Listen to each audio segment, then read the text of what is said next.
I caddied, and when I was caddying, the stock market was hot. And so the people I caddied for played the stock market, and then I got involved, and so it does. Know what you don't know, be comfortable with understanding your mistakes and your weaknesses. Trading low point.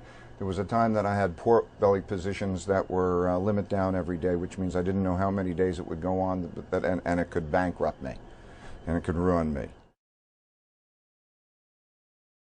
Sometimes the high points come from the low points. They're simultaneously, meaning I learn the most when I am making mistakes. And so I know, like, if I'm making money in the market, it might seem like a high point because you figure, okay, you're making money, but you don't test yourself as much. When you're making a low point and you're in misery, you're saying, how am I doing this wrong? And you're learning a lot, or at least I'm learning a lot.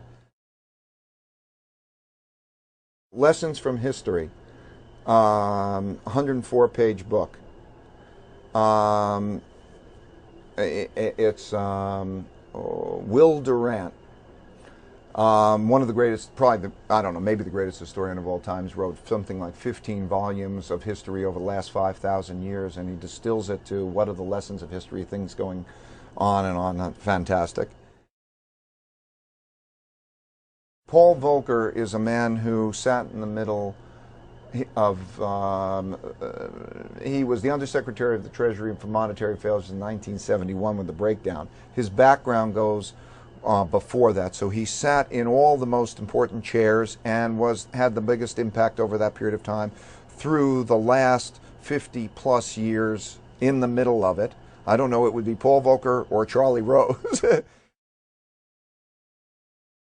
The inability to have thoughtful conversations about what's true and what to do about it when there's disagreement.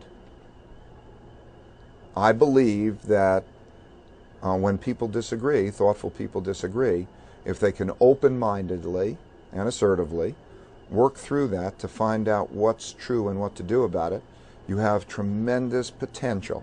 And it's the failure to do that which is our greatest tragedy. Meditation is the single most important thing in terms of whatever success.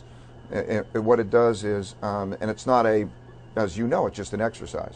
It's an exercise in becoming centered, and it also opens your mind, so it gets thoughts out of your mind. It clarifies, it eliminates that. When you open your mind, you're sort of going into this sort of relaxed, unconscious, subconscious state. It's not unconscious, not conscious. And that opens your mind. So you become centered, you become relaxed, you can become yourself, you can become comfortable, you can stand back and look at things in a certain way. It's the ability to be centered and to approach things in a calm, centered way without all those fears, just, analyzing what's true.